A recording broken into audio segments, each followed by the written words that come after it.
Good morning all of you. आज हम लोगों की नेगोशिएबल इंस्ट्रूमेंट्स एक्ट की पहली क्लास है। बिजनेस लॉ के अंदर ये सबसे इम्पॉर्टेंट चैप्टर है क्योंकि ये बैंकिंग सेक्टर से जुड़ा हुआ है। आज भी ये चैप्टर रेलेवेंट है। तुम कोई भी लॉ का कोर्स बोल लो, चाहे वो चार्टर्ड अकाउंटेंसी में, चाहे कंपनी सेक्रेटरी में, चाहे कॉस्ट अकाउंटेंसी में, या इवन बीकॉम के अंदर भी ये चैप्टर का बहुत ज़्यादा महत्व रहता है। और ये चैप्टर हार्ड है, इट्स नॉट दैट ईजी। तुमको ऊपर ऊपर से लगेगा इजी, बट अंदर में इसके बहुत ज़्यादा इंट्रिकेट एकदम समान कंटेंट है। तो इस चैप्टर का जो पूरा नोट्स है मैंने बहुत डिफरेंट तरीके से बनाया है सारे सेक्शंस को कवर करते हुए, पर फिर भी ये हार्ड है तो बहुत हम लोगों को मेहनत करना पड़ेगा। मैं बहुत अच्छे से एक एक चीज़ समझाऊंगा, कॉपी नोट्स भी बनवाऊंगा, A to Z करूंगा, ठीक है। इस चैप्टर में मेहनत कर लोगे ना, बहुत फायदा होगा तुमको, एग्जाम के अंदर अति फायदा होने वाला है। Okay, let me first show you the looks of the chapter. Since it is a big chapter, it's a big chapter, तो और and I have covered each and everything, मतलब कोई और कुछ भी किताब देखना ही नहीं है तुमको, इंस्टीट्यूट का भी सिर्फ यहीं पे देखना है। सारे sections A to Z, all the sections I have put in with examples and everything, तो तुमको बस यही फॉलो करना है।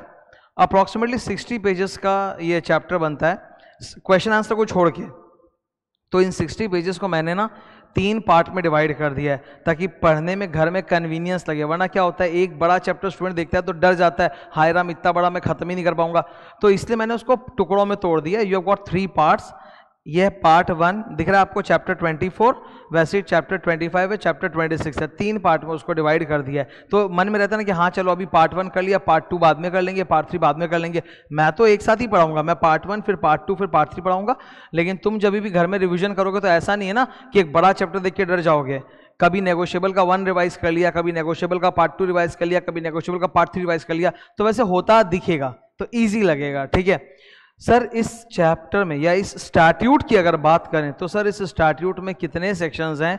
148 रफली याद करना है तो 150 सेक्शन, ठीक है। एग्जैक्ट याद करना है 148 सेक्शंस है। सेक्शंस का लिस्ट देखना है, हाँ देखना है sir. So come to chapter 26। ये अपना चैप्टर 26 है, पार्ट 3। इसके लास्ट में मैंने वो सेक्शंस का लिस्ट डाल रखा है। ओके, ये रहा, रेफरेंस के लिए डाल दिया। ये 6 पेज की तो लिस्ट है सर, खाली 6 पेज की लिस्ट है, तुम्हारे रेफरेंस के लिए बस डाल रखे, देखने का मन हुआ तो। Section number 1 2 3 4 5 6 it goes on and on. ये देखो चलते जा रहा है, 148 पे जाके रुकेगा, ये रहा। So this is the last section 148। अब यहाँ पर क्या है कि नेगोशिएबल इंस्ट्रूमेंट्स एक्ट में we can not do it like this कि अपने लाइन से पढ़ना चालू करें 1 2 3 4 5 6 7 8 9 10, वैसा नहीं है।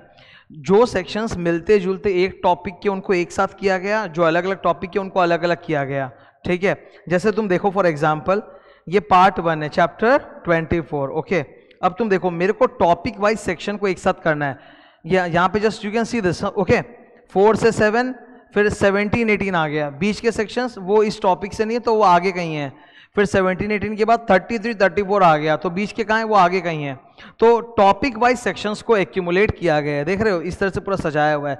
I have taken special care, it has taken me lot of time to make this chapter notes. यार जान निकल गई थी एकदम इसको बनाते बनाते, but I have taken a lot of care कि सारे सेक्शंस इंक्लूड कर दिए जाएं।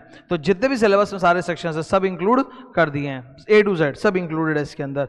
यहाँ पे ये दिख रहा है अपना, this is chapter number 24 part 1। वैसे ही अपना पार्ट 2 है सर, ये रहा पार्ट 2 चैप्टर 25। देखो 14 वहाँ पे मिसिंग था, यहाँ आ गया, फिर 15 16 नीचे है, 17 वहाँ था, 18 वहाँ था, ऐसे करके ये रहा सेक्शंस का। And then you have got chapter 26 part 3, उसमें ये रहे सेक्शंस के रेंज। तो इस तरह से ना 3 पार्ट में डिवाइड कर दिया है। टोटल सर 60 पेजेस का है, बट 18 18 24 मतलब 18 पेजेस 24 पेजेस। और क्वेश्चन आंसर सारे एक ही साथ ही है, क्वेश्चन आंसर का 3 फाइल नहीं है, वो एक ही साथ है क्वेश्चन आंसर के बुक में, ठीक है। क्लियर है? ये था एक रूपरेखा, तुमको दिखा दिया।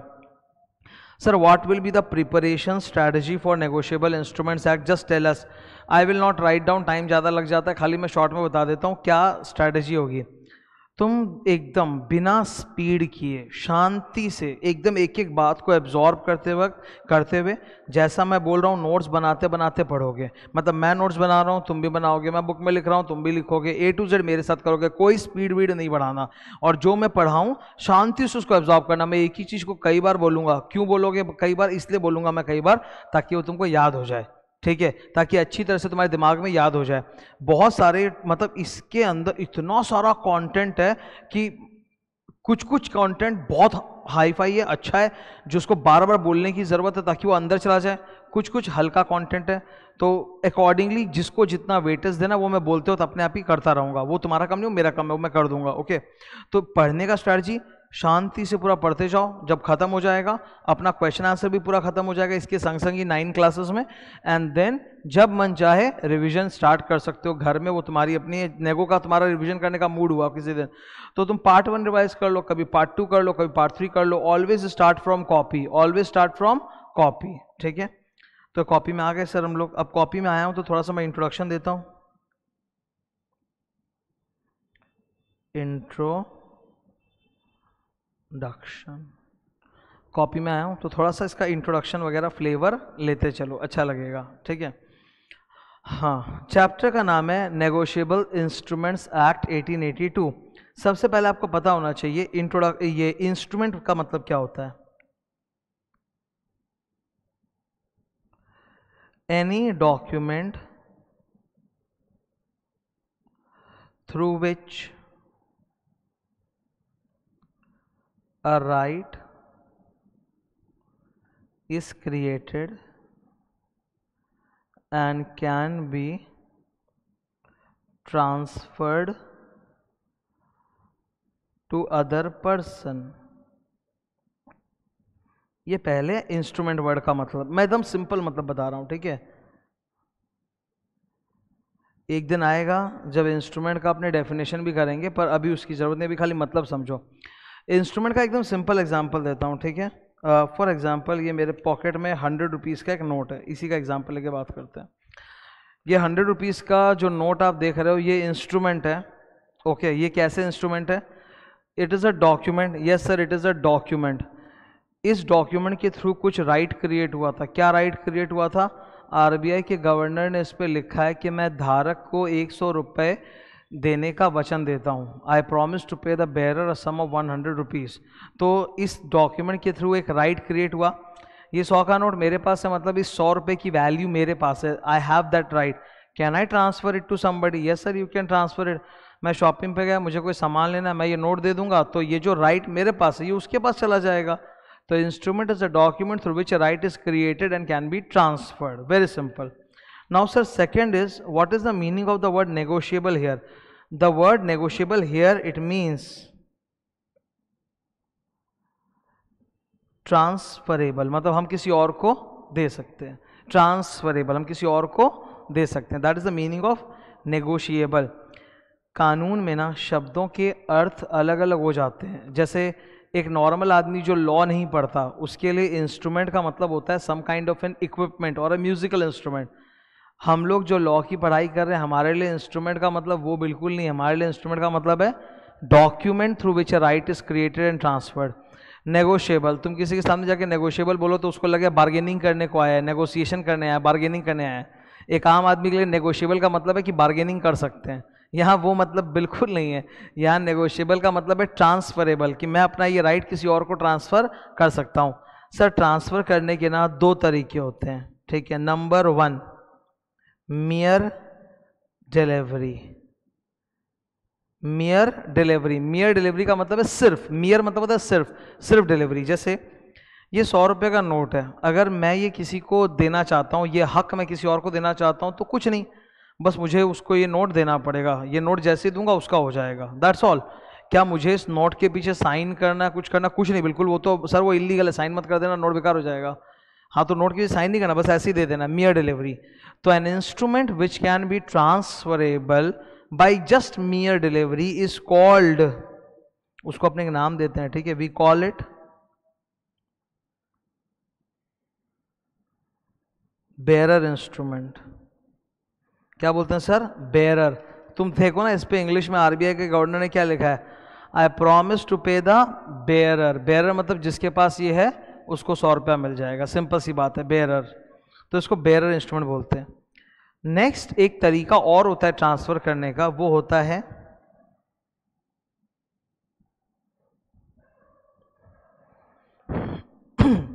साइन करके देना। खाली डिलीवरी नहीं चलेगा, आपको साइन करके देना पड़ेगा। ऐसे इंस्ट्रूमेंट्स को कहा जाता है ऑर्डर इंस्ट्रूमेंट्स।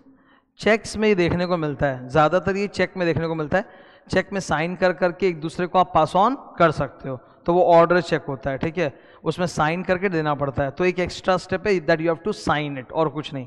करेंसी नोट में साइन नहीं होता, currency note is a bearer instrument. तो अभी हम लोगों ने सर ये तो समझ लिया कि नेगोशिएबल इंस्ट्रूमेंट एक्ट में से नेगोशिएबल वर्ड का मतलब होता है ट्रांसफरेबल इंस्ट्रूमेंट का मतलब होता है document through which right is created and transferred, तो दैट्स अ नेगोशिएबल इंस्ट्रूमेंट। तो sir after combining these two words we can very well guess that there are lot of documents in the modern economy which cater to this definition. फिर तो तुम बोलोगे sir ये जो currency आपके pocket में आप बार बार निकाल के दिखा रहे हो 100 का नोट, ये भी नेगोशिएबल इंस्ट्रूमेंट है एज पर दिस डेफिनेशन। लग तो रहा है कि हाँ it is a negotiable instrument. फिर मेरे पॉकेट में ये डेबिट कार्ड है, ये डेबिट कार्ड भी तो प्लास्टिक का है पर ये एक डॉक्यूमेंट है, इट्स अ डॉक्यूमेंट, इसमें कितना कुछ प्रिंटेड लिखा हुआ है एंड इस डॉक्यूमेंट के थ्रू मेरे पास हक होता है कि मैं पैसा उठा सकता हूँ, मैं पैसा किसी और को भी दे सकता हूँ। सपोज मैं पेट्रोल भराने के लिए गया तो पेट्रोल वालों, पेट्रोल पंप स्टेशन पे तुम देखते हो ना उनके पास मशीनें होती है, तो मैं उसको बोलूँगा सपोज कि भैया 1000 रुपये का पेट्रोल भराना है, तो मैं उसको कार्ड दूंगा, वो ऐसे टिप करके मशीन में लगाएगा और 1000 रुपया कट जाएगा, 1000 रुपये का पेट्रोल भर जाएगा, ठीक है। तो मैंने इस डॉक्यूमेंट के सहारे 1000 रुपये का हक उसको दिया कि नहीं दिया? तब तो सर ये जो आप डेबिट कार्ड दिखा रहे हो ये भी ये है आपका क्या नाम है, ये नेगोशिएबल इंस्ट्रूमेंट। तो मॉडर्न इकोनॉमी बहुत वाइब्रेंट है, but you have to understand that this law was created in 1881। कब हुआ था सर? 1881 को, और ये देश पे लागू हुआ था 1882। तो आप समझ लो 1881 की अगर बात करें तो उस समय तो सर डेबिट कार्ड ये सब था ही नहीं। तो इनके हिसाब से, इस चैप्टर के हिसाब से इसमें एक सेक्शन आएगा, section number 13।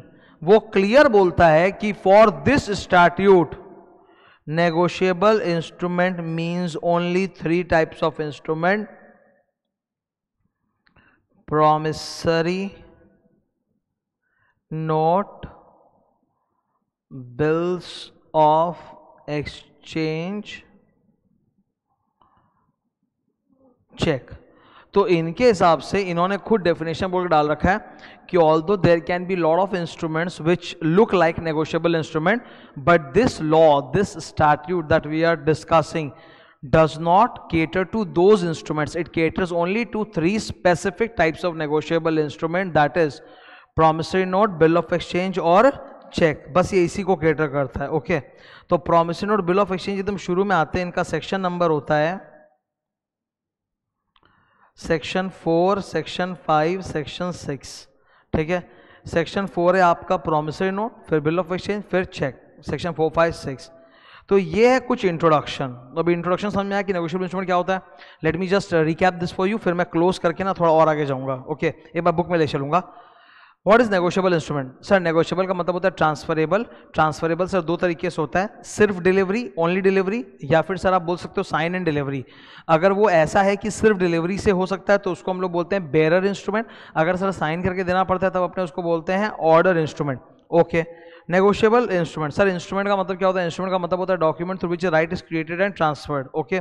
Negotiable instrument act 1881 ये लागू हुआ था 1 मार्च 1882 से। ये देश पे लागू कब हुआ था? 1 मार्च 1882 से। तो इसका मैं तुमको बता देता हूं, 2 तरह की डेट्स होती है, एक होती है एनैक्टमेंट डेट और एक होती है कमेंसमेंट डेट। एनैक्टमेंट का मतलब होता है ये कानून बना कब, तो उसका जवाब है सर 1881 में बना था नेगोशिएबल इंस्ट्रूमेंट 1881। पर कमेंसमेंट डेट ये देश पे लागू कब हुआ सर? ये देश पे लागू हुआ सर 1 मार्च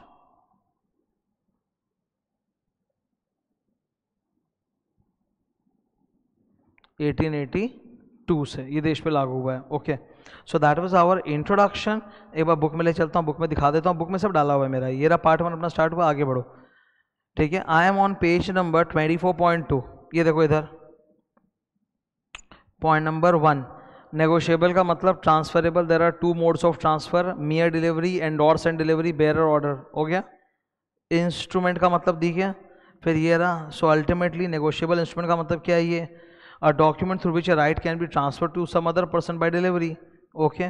इस एक्ट को लाने का पर्पस क्या था? It is a substitute for money. Provides a system of granting credit because bill of exchange promissory note में जनरली तुमने डेज ऑफ मैच्योरिटी के सम्स अकाउंट्स में पढ़े होंगे। अकाउंट्स में जो छोटी क्लास होती है 11-12, वहाँ पे बिल्स ऑफ एक्सचेंज का अपने और प्रॉमिसरी नोट का ये निकालते हैं ना 3 days ऑफ ग्रेस जोड़ के मैच्योरिटी पीरियड, तो वहाँ जनरली कुछ टाइम पीरियड रहता है, तो that's like a credit period and avoid movement of cash for safety. अब ये सब चीज़ों के मतलब आज के ज़माने में अगर आपको ये 3 पर्पसेस चाहिए, यही 3 पर्पस अगर आपको चाहिए, तो उसके लिए आपको ये bill of exchange promissory note cheque नहीं चाहिए।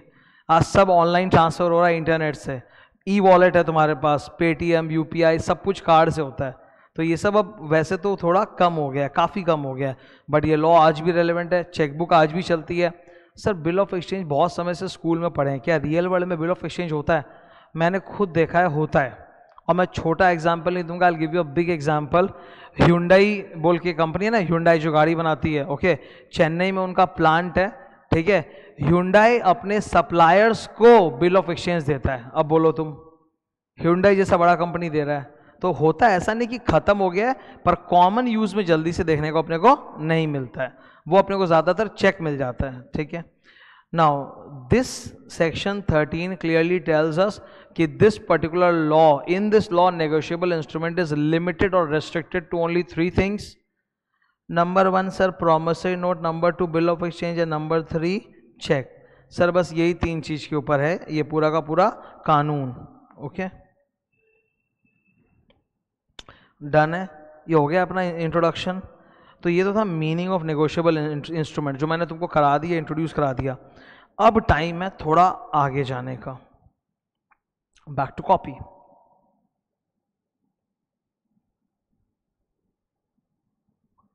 सेकंड पेज पे आ रहा हूं मैं कॉपी नोट्स के। Hashtag basic concepts. सर अभी ये जो बेसिक कॉन्सेप्ट जो मैं आपके साथ डिस्कस करने जा रहा हूँ, ये ज़बरदस्त है, ये एकदम ज़बरदस्त है। तुम जो भी सोचते हो, तुम्हारी जो सोच है आज तक की, इतना सारा नॉलेज लेने के बाद, वो पूरी सोच हिल जाएगी। काफ़ी सारे ऐसे फंडामेंटल प्रिंसिपल्स हैं जो तुम जानते भी नहीं हो, क्योंकि you have been trained in a certain way, you know only that much. यहाँ पे आके there will be a paradigm shift, जो भी तुम सोचते आए थे वो पूरा बदल जाएगा। ये बेसिक कॉन्सेप्ट्स तुमको बहुत हेल्प करेंगे आगे जाते हुए पूरे चैप्टर को समझने में। तो ये बेसिक कॉन्सेप्ट्स मैं भी तुम्हारे साथ डिस्कस कर रहा हूँ, इसीलिए मैंने बोला ना, whenever you sit to revise you always pick up copy. Copy से उठाओगे ना, फटाफट खटाखट एकदम एक ग्रेड का मतलब रिवीजन होगा, तुरंत समझ में आएगा हाँ ऐसे ऐसे था, और बिना फ्रिक्शन के तुम चैप्टर के अंदर घुस जाओगे।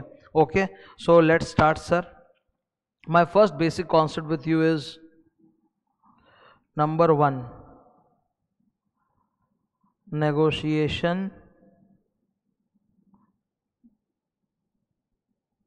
chain।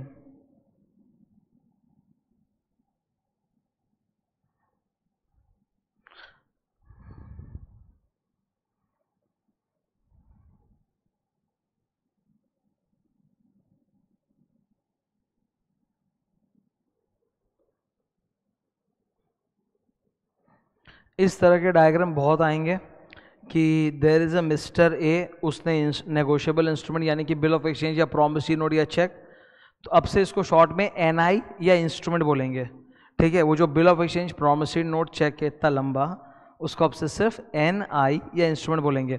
तो इन दिस चैप्टर ऐसा बहुत होगा कि ए ने बी को इंस्ट्रूमेंट दिया, बी ने सी को दिया, सी ने डी को एंडोर्स किया, इस तरह से। तो इस डायग्राम को कहते हैं नेगोशिएशन चेन। सर ये कितना भी लंबा हो सकता है, there is no limit to it, infinity, infinity. इस चेन में ऐसा कहीं कोई रेस्ट्रिक्शन नहीं है कि 4 लोग होंगे, कि 6 लोग होंगे, कि 10 लोग होंगे, इन्फिनिटी तक जा सकता है। इसे क्या कहते हैं sir? Negotiation chain. Next concept,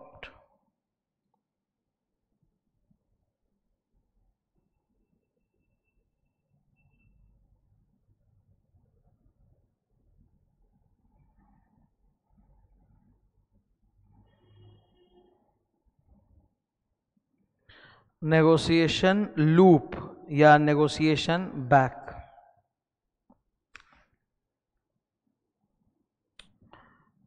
ठीक है, ड्रॉ हो गया चेन। सिंपल ड्राइंग, इसमें क्या मतलब ऐसे एग्जाम में बना सकते हैं, कोई दिक्कत थोड़ा ना। चेन समझ में आ रहा है ना, तो लूप गेस कर सकते हो ना कि वो चालू होगा फिर आके वापस ज्वाइन कर लेगा, ठीक है। तो लूप बना रहा हूं मैं, देखो ऊपर प्लीज 4 लाइन का स्पेस छोड़ो और फिर स्टार्ट करना।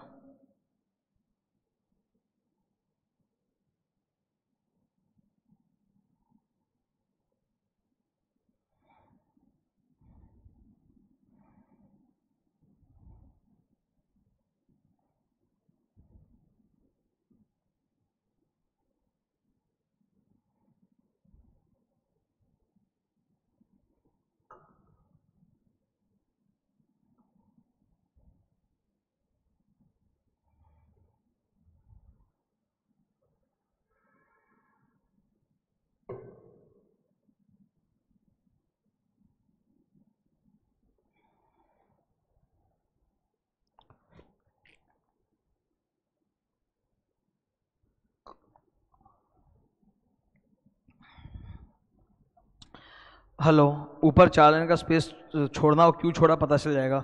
ये देखो यहाँ पे चेन था, चेन घूम के वापस आ गया, मतलब मिस्टर सी ने डी को दिया था पर वो आगे जाते जाते वापस जे से वापस मिस्टर सी के पास ही आ गया, तो यहाँ एक लूप बन गया ना, इसको बोलते हैं नेगोशिएशन लूप।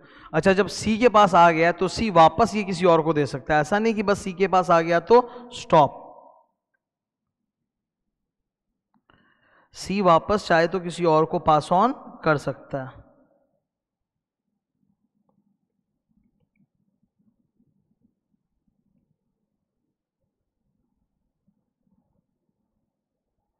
ठीक है, मतलब इट कैन गो ऑन, ये नहीं कि सी के पास आ गया तो स्टॉप हो जाएगा, वो आ गया वापस से आगे जा सकता है।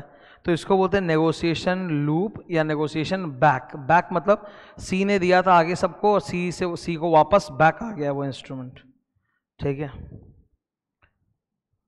नीचे स्पेस है मेरे पास, अभी और बना सकते हैं।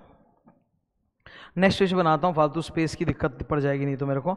ये 2 बेसिक कंसेप्ट हुए, अभी तीसरा तो एकदम जोरदार है। एक रूल तुम लोगों ने सुना होगा, नेमोडैट क्वाड नॉन हैबैट, ये सेल ऑफ गुड्स एक्ट में आता है, ठीक है। A person who is not the owner can not pass on ownership to someone else. इस ओनरशिप को ना ये लोग टाइटल बोलते हैं। ओनरशिप को क्या बोलते हैं सर? ओनरशिप को ना टाइटल बोला जाता है। A person who does not have a good title over the goods can not pass on the title to another person. यही है कि अगर तुम कोई चीज के मालिक नहीं हो तो तुम वो मालिकाना दूसरे को दे भी नहीं सकते क्योंकि तुम खुद ही मालिक नहीं हो।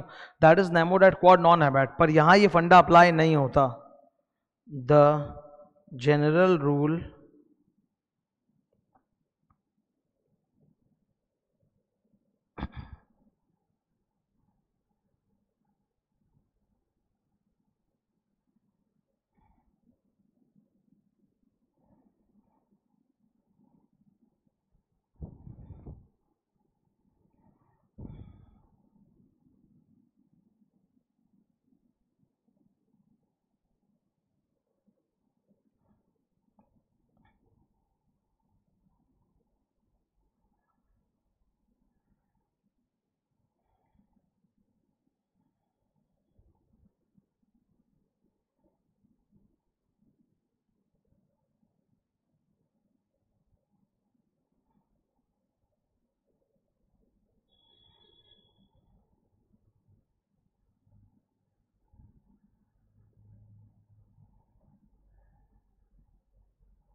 अब ये डायग्राम के माध्यम से मैं तुमको समझा रहा हूँ। टाइटल का मतलब होता है ओनरशिप, जिनको नहीं पता लिख लो। टाइटल का मतलब होता है ओनरशिप, हक।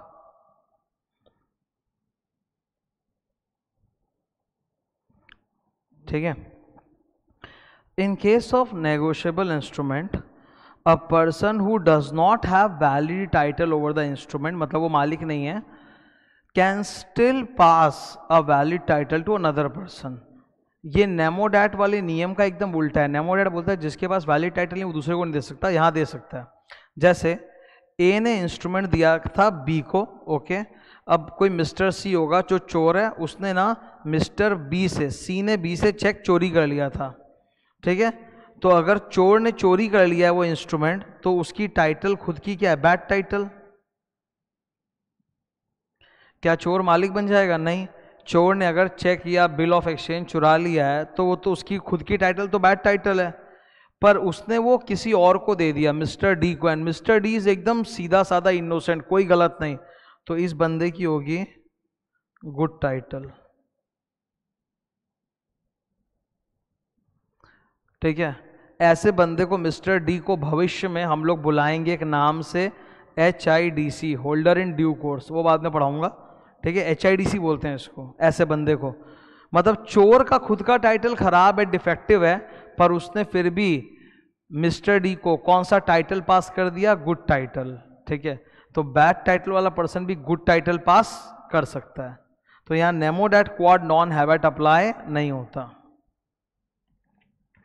ये नेमो डैट सर कहां पे सीखते हैं? अपने सेल ऑफ गुड्स एक्ट में आता है ना। और एक जबरदस्त नियम है यहां पे, ठीक है, नंबर 4। हम लोग कॉन्ट्रैक्ट एक्ट में सीखते हैं ना privity of contract. Privity of contract का मतलब क्या होता है? जिन दो लोगों के बीच में कॉन्ट्रैक्ट हुआ है वही एक दूसरे को सू कर सकते हैं, कोई तीसरा बंदा बाहर से आके सू नहीं कर सकता। That is a very simple explanation of privity. Privity of contract का मतलब होता है कि जो दो पार्टीज के बीच में कॉन्ट्रैक्ट हुआ है वही एक दूसरे को सू कर सकते हैं, मतलब लीगल केस कर सकते हैं, कोई तीसरा आके नहीं कर सकता। ये तो सिंपल एक्सप्लेनेशन है। इसका रियल मतलब क्या होता है? A third person who is not a party to the contract, a third person मतलब outsider, who is not a party to the contract, ठीक है, does not derive any rights from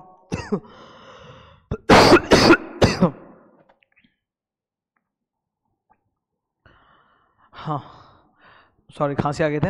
a third person मतलब एक outsider, who is not a party to the contract, does not derive any rights under the contract and does not incur any obligation under the contract. ये है real मतलब। Privity of contract का मतलब होता है कि भाई जिन दो लोगों के बीच में कॉन्ट्रैक्ट है, उस कॉन्ट्रैक्ट से उत्पन्न होने वाले जो राइट्स एंड ऑब्लिगेशंस हैं वो केवल उन्हीं दो पर्सन के ऊपर पड़ेंगे। कोई बाहर वाले को ना इस कॉन्ट्रैक्ट से कोई राइट्स मिलेगा ना कोई लायबिलिटी आएगा उनके सर पे, ठीक है। और यही दो एक दूसरे को सू कर सकते हैं, कोई तीसरा नहीं। यहां पर अप्लाई नहीं होता है ज्ञान। Again the rule of privity of contract does not apply on negotiable instruments। ठीक है, कैसे एक्सप्लेन करो? मैं एक्सप्लेन करता हूं। ऊपर ना 3 लाइन का स्पेस छोड़ के फिर ड्रॉ करना।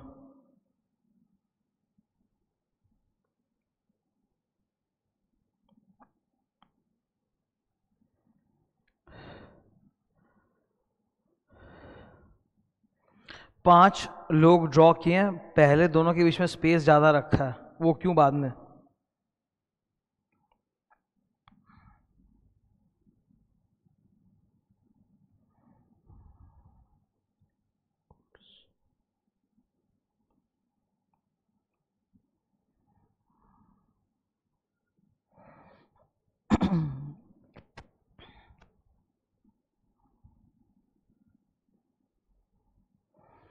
ए और बी के बीच में सौदा हुआ है गुड्स का। ए ने बी से 5 लाख रुपए का गुड्स परचेज किया, और बदले में एक चेक दे दिया है, which is okay, seems all right. अब ए ने एक कंडीशन डाल दिया, ए ने बी को बोला कि गुड्स तुमने जो मुझे बेचा है ना, मैं वो चेक करूँगा, अगर गुड्स खराब निकला, डिफेक्टिव निकला, तो फिर वो चेक का पेमेंट मैं रुकवा दूंगा, फिर वो चेक तुम इन कैश नहीं कर पाओगे। चेक का पेमेंट रोकना तो आपको मालूम ही है कि ए अपने बैंक को जाके बोल देगा कि मैंने ये चेक नंबर इशू किया था, इसको मैं स्टॉप पेमेंट करना चाहता हूँ। या आप ऑनलाइन भी कर सकते हो, आपको बैंक जाने का भी जरूरत नहीं पड़ेगा, आप ऑनलाइन स्टॉप पेमेंट कर सकते हो, अपना वो चेक नंबर ब्लॉक कर सकते हो। तो बैंक के पास जब वो चेक क्लियरेंस के लिए आएगा, बैंक पेमेंट नहीं करेगा, ठीक है। तो ए ने बी को बोला कि देखो तुमने जो मेरे को गुड्स दिया 5 लाख का, मैं ये चेक करूंगा, मेरे को 10-15 दिन टाइम लगेगा चेक करने में, अगर खराब निकला तो फिर वो चेक जो तुमको दिए ना उसका पेमेंट हम रुकवा देंगे, ओके। और चेक पे उसने बाद का डेट डाला है, आज का डेट भी नहीं डाला, 15 दिन बाद का डेट डाला है। तो ये भी नहीं कि बी जाके चेक का पैसा उठा सकता है, ठीक है। It's a post dated cheque. Post dated cheque का मतलब होता है ट्रांजैक्शन आज हो रहा है पर चेक पर हम बाद की, फ्यूचर की डेट डाल रहे हैं, तो चेक उस दिन के पहले जमा हो ही नहीं सकता। तो ए ने बी के ऊपर कंडीशन डाल दिया कि माल खराब निकला तो मैं पैसा नहीं दूंगा। बी बोला ठीक है देखते हैं। अब क्या हुआ सुनो, बी ने चेक सी को दिया, सी ने डी को, डी ने ई को, ठीक है। और ये सारे लोग अच्छे हैं, सी डी ई सब अच्छे हैं, इनको मैं एक नाम बुलाऊंगा अभी, HIDC, सब के सब HIDC हैं। HIDC का फुल फॉर्म क्या होता है आएगा, मैं दिखा दूंगा प्रिंट में सब कुछ, अभी बस एक बार नाम बोल लें तो मेरे को। होल्डर इन ड्यू कोर्स, इसका मतलब ये इंसान एकदम सही है, सीधा, शरीफ, सच्चा, पाक श्री राम, इसके आगे कुछ हो ही नहीं सकता, ठीक है, एकदम सही इंसान है। तो अब क्या है कि ए और बी के बीच में सौदा हुआ था और इस तरह की बातें हुई थी कि भाई खराब माल निकला तो पैसा कैंसिल करा देंगे। अब वो चेक चलते चला गया, अब वो किसके हाथ में पहुंचा, ई के हाथ में, ठीक है। जब चेक ई के हाथ में पहुंचा तो ई ऑब्वियसली उसको बैंक में जमा करना चाहता है। मीनवाइल उस वक्त ही ए और बी के बीच में घमासान झगड़ा हो गया। ए ने जब गुड्स को चेक किया तो पता चलता है कि गुड्स एकदम फालतू थे, तो उसने बी को बोला कि जब तक तुम मेरा ये गुड्स एक्सचेंज नहीं करोगे, you don't give me the good quality goods, तब तक मैं पैसा नहीं दूंगा। और उसने चेक रुकवा दिया, ठीक है, चेक का पेमेंट रुकवा दिया, चेक डिसऑनर हो गया, cheque dishonoured.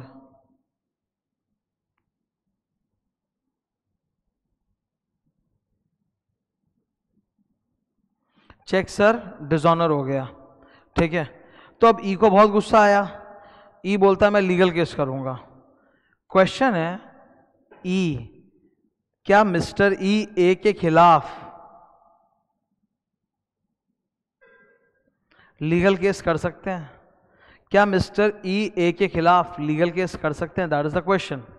Suppose think about it, mister E जो है उसने सीधा ए के पास एक नोटिस भेजा और बोला आपका चेक बाउंस हो गया, आप ही साइन किए थे, मेरा पैसा दीजिए नहीं तो मैं आप पे लीगल केस करूंगा। तो पता है मिस्टर ए पलट के बोलता है, मिस्टर ए बोलता है तुम कौन? मिस्टर ए बोलता है तुम कौन? मैं तुमको जानता भी नहीं, मेरा वास्ता मिस्टर बी से हुआ है, तुमको लड़ना है बी से लड़ो, हम तुमको नहीं जानता, हम चेक बी को दिया था, तो जिसको हम दिया था वो मेरे से बात करेगा, तुम कौन होता है बात करने वाला, ठीक है। इसी को बोलते हैं ना प्रिविटी ऑफ कॉन्ट्रैक्ट। ये जिस तरह की धौंस मारी जा रही है, इस धौंस को बोलते हैं प्रिविटी ऑफ कॉन्ट्रैक्ट, कि तुम मेरे को नहीं जानते, तुम मेरा कुछ नहीं उखाड़ सकते, जिससे लिए उससे मतलब करो, हमसे बात मत करो आके। It's like that. तो ए बी को बोल रहा है, ए ई को बोल रहा है इस तरह की भाषा कि मैं तुमको नहीं जानता, मैं बी को जानता हूं और मैं तो रोकूंगा भाई, मेरा बी से सौदा हुआ था, बी को बोला भी था, ठीक है। नाउ नेगोशिएबल इंस्ट्रूमेंट एक्ट ये बोलता है हम लोग को कि यहां प्रिविटी ऑफ कॉन्ट्रैक्ट नहीं चलता। In a negotiation chain, in a negotiation chain privity of contract नहीं चलता। अगर वो सामने वाला बंदा HIDC holder in due course, तो वो पीछे वाले जितने भी जन है सबके खिलाफ लीगल एक्शन ले सकता है।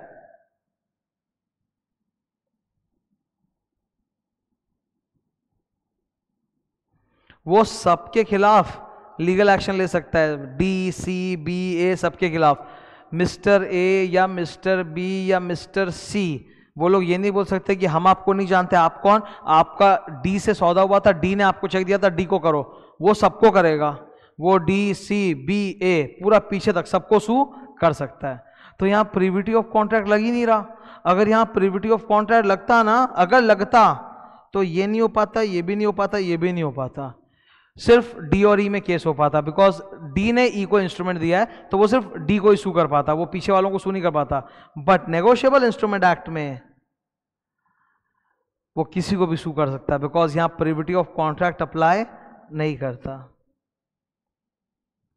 ये जो है ना प्रिविटी ऑफ कॉन्ट्रैक्ट की हम एक दूसरे को जानते हैं, हम ही एक दूसरे को सू करें, कोई और नहीं करेंगे, गलत। हमको बाहर वाला आके सू कर दिया तो ई ने आके ए को सू कर दिया, ई ने आके बी को भी सू कर दिया, तो यहां ये प्रिविटी ऑफ कॉन्ट्रैक्ट अप्लाई नहीं करता। ठीक है, E can sue all prior parties in his own name, in his own name। in his own name का मतलब होता है E वर्सेस A। कोई भी लीगल केस होता है ना, तो जो व्यक्ति जिसके खिलाफ केस करता है उस लीगल केस का नाम वैसा ही पड़ जाता है। ई ने अगर ए के खिलाफ केस किया तो ई वर्सेस ए, तो ई अपने नाम पे सीधा सू कर सकता है, उसको जाके बी को रिक्वेस्ट करने की जरूरत नहीं है, हे मिस्टर बी आप ए के खिलाफ केस करिए, हम आपको सपोर्ट करेंगे। नहीं, मिस्टर ई खुद अपने नाम पे ए के खिलाफ एक्शन ले सकता है। ठीक है, तो इसको हम लोग बोलते हैं E can sue all prior parties in his own name. In his own name का मतलब वो डायरेक्टली खुद ही सू कर सकता है, उसको पीछे वाले पार्टी को रिक्वेस्ट करने की जरूरत नहीं कि आप ए को केस करो, वो सीधा अपने नाम पे कर सकता है। यहाँ प्रिविटी ऑफ कॉन्ट्रैक्ट अप्लाई नहीं करता। ठीक है, तो अभी तुमने दो एकदम भयंकर प्रिंसिपल्स देखे। पहला, यहाँ sir Nemo dat quad apply नहीं करता, मतलब बैड टाइटल वाला भी सामने वाले को गुड टाइटल दे सकता है। और सर यहाँ प्रिविटी ऑफ कॉन्ट्रैक्ट भी अप्लाई नहीं करता, चेन के अंदर अगर जो HIDC बंदा है वो पीछे सबको सू कर सकता है। नंबर 5, अब देखो मैं तुमको कुछ डिफरेंसेस बताऊंगा, छोटे से मामूली से डिफरेंसेस हैं, टेंशन का कुछ भी नहीं है। अराउंड 6 लाइन्स का ये बना लो, 6 lines. Okay,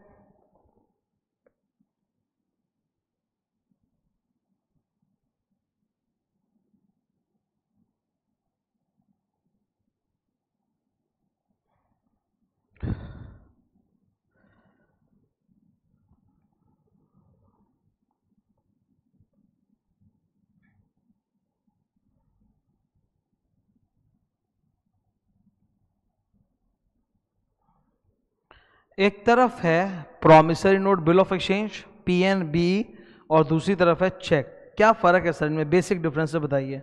number 1, created by. Promissory note या बिल ऑफ एक्सचेंज तो कोई भी क्रिएट कर सकता है, एनी पर्सन। चेक कौन क्रिएट करता है, बैंक वाले ही तो देते हैं ना। चेकबुक आपको कहां से मिलता है, बैंक से मिलता है।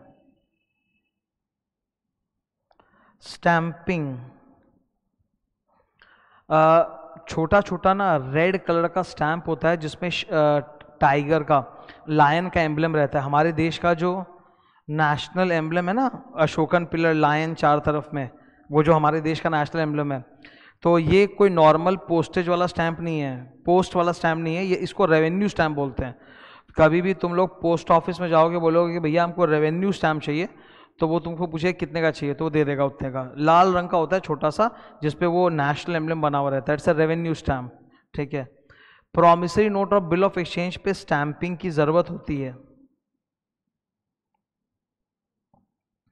चेक पे कभी कोई स्टैंप नहीं देखा होगा तुमने, जरूरत ही नहीं है।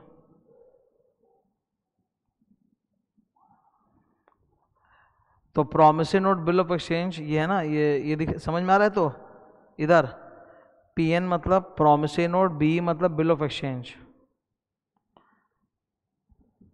मैच्योरिटी डेट,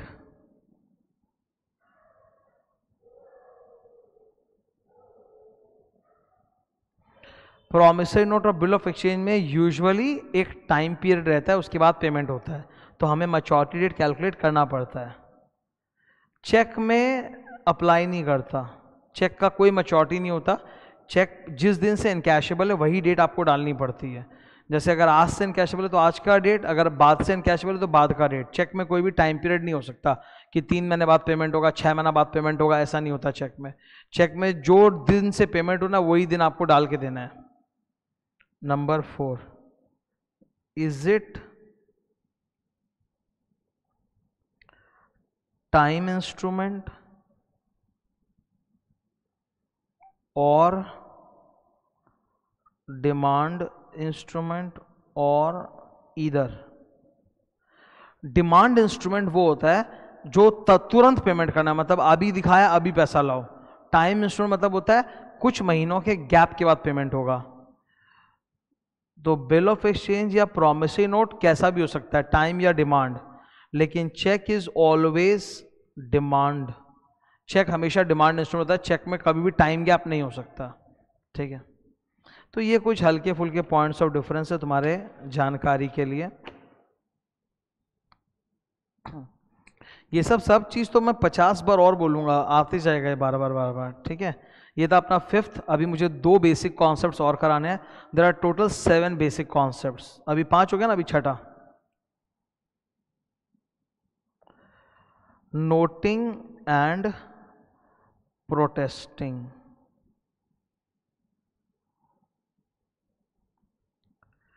एक बंदा होता है जिसको अपने कहते हैं नोटरी पब्लिक। नोटरी पब्लिक, ठीक है, कोई भी बन सकता है, मतलब पढ़ाई की डिग्री चाहिए, CS या लॉयर या ऐसा कोई डिग्री, और फिर इसका एग्जाम्स वगैरह देना पड़ता है, फिर तुम्हारा रजिस्ट्रेशन होता है, तब नोटरी पब्लिक बना जाता है। तो ऐसा नहीं कि नोटरी पब्लिक कोई गवर्नमेंट एम्प्लॉय होता है, गवर्नमेंट एम्प्लॉय नहीं है, मतलब स्पेसिफिक डिग्री वाले लोग जब वो अप्लाई करते हैं तो उनको भी मिल जाता है। तो नोटरी पब्लिक क्या होता है, इनको ये हक है कि ये लोग लीगली अटेस्टेशन कर सकते हैं। Let me explain it to you. मैं तुमको ये पूरा नोटिंग का कंसेप्ट जो है ना एकदम संक्षिप्त में सिंपल भाषा में समझाऊंगा, अभी सेक्शन वेक्शन में तो बाद में जाएंगे। ओके, जैसे पहले क्या नियम होता था, पहले ये थोड़ी सी 3-4 साल पुरानी बात है। ओके, जितने भी CA के या CS के या CMA के स्टूडेंट्स होते थे, उनको जब भी इंस्टीट्यूट में जाके कोई भी फॉर्म जमा करना पड़ता था तो उन्हें अटेस्ट करवाना पड़ता था। अटेस्ट कराना पड़ता था किसी CA, CS या CMA से। जैसे CA का स्टूडेंट है, वो अगर कोई फॉर्म भरेगा इंस्टीट्यूट ICAI के पास तो उसको CA से अटेस्ट कराना पड़ता था। अब ये सब हड़ी है, वैसे CS वैसे CMA एकदम सेम तरीका था। Why was this process of attestation? अब मैं एक चार्टर्ड अकाउंटेंट हूँ, ऑब्वियसली मैं नोटरी पब्लिक नहीं हूँ, ठीक है, मैं चार्टर्ड अकाउंटेंट हूँ। मेरे को CA इंस्टीट्यूट ने ये हक दिया है कि कोई भी स्टूडेंट है जो अगर फॉर्म वॉर्म भर रहा है, कुछ दे रहा है, तो मेरे पास ये अथॉरिटी है कि मैं उसके डॉक्यूमेंट को देखकर वेरीफाई करके कि सच लिखा है, साइन करके अटेस्ट कर सकता हूँ। अटेस्ट करने का मतलब होता है सर्टिफाई करना that the particulars stated in the form are true and correct to the best of my knowledge and belief. कि स्टूडेंट ने जो भी अपना डिटेल्स भरा है फॉर्म में, वो मैंने वेरीफाई कर लिया, वो एकदम सत्य है, ये मैं साइन करके दूंगा, मेरे साइन की कीमत है। इसको आप अटेस्टेशन कहते हो। जैसे तुमने 10-12 में अपना मार्कशीट अपने स्कूल के प्रिंसिपल से अटेस्ट कराया होगा, या कॉलेज का तुम्हारा जो मार्कशीट वगैरह होगा वो तुम अपने कॉलेज के डीन से अटेस्ट कराया होगा, उस तरह से। तो चार्टर्ड अकाउंटेंसी के कोर्स में क्या होता था, चार्टर्ड अकाउंटेंट्स लोग अटेस्ट कर देते थे, सर्टिफाई कर देते थे। हमारा सर्टिफाई करना मतलब एक सबूत के तौर पे कि हाँ मैंने वेरीफाई कर लिया है। सिमिलरली हमसे भी ऊपर है कोई हैसियत में, वो है नोटरी पब्लिक। नोटरी पब्लिक अगर आपके डॉक्यूमेंट के ऊपर अपना साइन स्टैंप मार दे, नोटरी पब्लिक अगर आपके डॉक्यूमेंट पे अपना साइन और स्टैंप मार दे, तो वो अदालत में एक एक्सेप्टेबल एविडेंस होता है कि ये सच है। ठीक है, ये होता है नोटरी पब्लिक। ठीक है, अभी फंडा क्या है तुम सुनो। कोई भी इंस्ट्रूमेंट, प्रॉमिसरी नोट बोल लीजिए आप, या बिल ऑफ एक्सचेंज बोल लीजिए, चेक नहीं, चेक नहीं, ठीक है, चेक में आपको ये सब नहीं करना पड़ता, ये सब आपको करना पड़ता है बस ये 2 जगह पे। कहाँ पे सर? प्रॉमिसरी नोट या बिल ऑफ एक्सचेंज पे।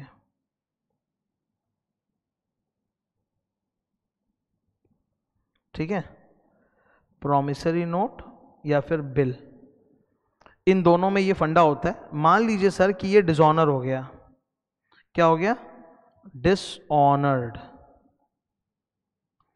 मैच्योरिटी डेट पे पेमेंट नहीं किया गया, मैच्योरिटी डेट आ गई, और जिसको पैसा देना था उसने मना कर दिया, तो डिसऑनर हो गया।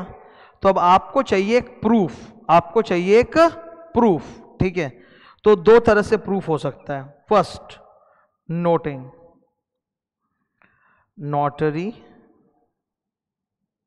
Will note the fact of dishonour on the instrument. Noting process में क्या होता है, ठीक है, ये नोटिंग का, नोटिंग जो वर्ड है ना, ये नोट से नहीं आया, ये नोटरी से आया है, ठीक है, ये पहले समझ लो। कई जन सोचेंगे कि sir noting comes from the word note, note नहीं, नोटरी से आया है। तो नोटिंग प्रोसेस में क्या होता है बेसिकली, कि मैं सपोज मेरे पास ही वो बिल ऑफ एक्सचेंज था, मेरे पास ही वो बिल ऑफ एक्सचेंज या प्रोमिसरी नोट था, तो मैच्योरिटी डेट के दिन मैं गया, पैसा दे दो मेरे को, तो वो लोग मेरे को भगा दिए, बोले पैसा नहीं देंगे, बाउंस, डिसऑनर। तो अब मैं लीगल केस करना चाहता हूं, तो लीगल केस करने के पहले एक प्रोसेस होता है नोटिंग। तो यही बिल ऑफ एक्सचेंज लेके मैं नोटरी ऑफिसर के पास जाऊंगा, बोलूंगा सर देखिए ऐसा ऐसा था, मैं पैसा मांगने गया, उन्होंने डिसऑनर कर दिया। तो अब ये मेरी बात क्यों मानने लगा, ये क्या करेगा, मेरा बिल लेगा और वापस से मेरा बिल भिजवाएगा उस बंदे के पास और बोलेगा कि पेमेंट करो। अब जब नोटरी भेज रहा है और उस वक्त भी वो बंदा पेमेंट करने से मना कर देता है, तो अब तो ये प्रूफ हो गया। तो नोटरी इस बात को लिख देगा that the instrument is dishonoured, वो इंस्ट्रूमेंट पे ही लिख देगा, he will note the fact of dishonour on the instrument. तो इंस्ट्रूमेंट के ऊपर ही नोटरी का ठप्पा लगा हुआ है, डिसऑनर्ड लिखा हुआ है, इसको अदालत प्रूफ की तरह मानेगी और तब मैं उस बंदे के खिलाफ, जो ओरिजिनल पर्सन है उसके खिलाफ लीगल एक्शन ले सकता हूं। ये हुआ नोटिंग, ठीक है। प्रोटेस्टिंग क्या होता है सर, प्रोटेस्टिंग भी नोटरी ऑफिसर ही करता है, सब कुछ सेम, बस एक छोटा सा फर्क है।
इधर वो क्या करता है, प्रोटेस्टिंग वाले केस में इंस्ट्रूमेंट में डिसऑनर लिखने के बजाय एक अलग से सर्टिफिकेट बना के दे देगा, उसे हम कहते हैं सर्टिफिकेट ऑफ प्रोटेस्ट, वो डिसऑनर का सबूत माना जाएगा। प्रोसीजर पूरा वही है कि नोटरी ऑफिसर जो है वो उस बंदे से पैसा मांगेगा, मना कर देने पे वो रिकॉर्ड करके एक सर्टिफिकेट बना के दे देगा। तो this is noting and this is protesting. जो इंडिया वाले इंस्ट्रूमेंट्स होते हैं उनका नोटिंग होता है, फॉरेन इंस्ट्रूमेंट्स में प्रोटेस्टिंग होता है। इन पे बहुत सारा सेक्शंस और ज्ञान है जो बाद में आएगा। अभी पढ़ाने का एक मकसद था कि जब अपने पढ़ना चालू करेंगे ना बुक से, तो बुक में चालू करते थोड़ी देर के अंदर ये सब शब्द आ जाएंगे, नोटिंग, प्रोटेस्टिंग, नोटिंग, तो तुम बोले ये क्या हो रहा है, तो पहले से बता दिया। When ever the instrument is dishonoured, to make it acceptable evidence in the court of law, you have to get it noted or protested। आपको नोटिंग या प्रोटेस्टिंग कराना पड़ता है ताकि वो अदालत में सबूत के तौर पे एक्सेप्ट हो सके। और नोटिंग प्रोटेस्टिंग का प्रक्रिया कौन करता है, नोटरी पब्लिक, ठीक है, उसको ये होता है, लाइसेंस होता है, वो कर सकता है ऐसा। बेसिकली जो लीगल फर्म्स होते हैं ना, लॉ फर्म्स, वहीं वाले बंदे ये सब करते हैं। ये हो गया सर नोटिंग एंड प्रोटेस्टिंग। अब बस मैं एक लास्ट कंसेप्ट और पढ़ाऊंगा, 7 number basic concept, and then we can go to book.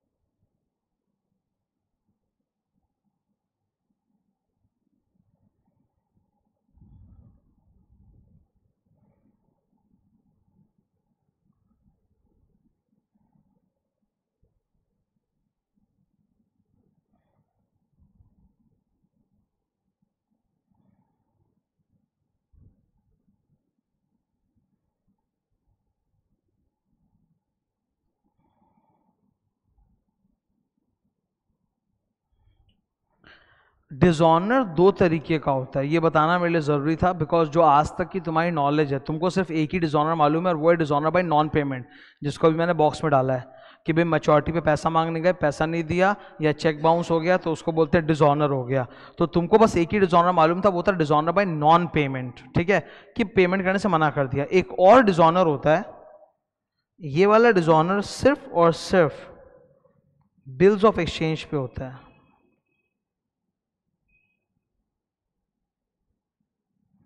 Dishonour bye non acceptance, ये भी एक तरीका होता है, ठीक है, नॉन एक्सेप्टेंस कि बिल को एक्सेप्ट करने से मना कर दिया, that is dishonour bye non acceptance. तो बिल्स ऑफ एक्सचेंज में होता है खाली वो एक डिसऑनर, ओके, ये नाम आएगा। तो दो तरह से डिसऑनर होते हैं। डन है sir our basic concepts are done. Now it is a fertile time that I start teaching you the instruments. Wait, एक बार रिकैप करवा देता हूँ बेसिक कॉन्सेप्ट्स का तुमको सारा।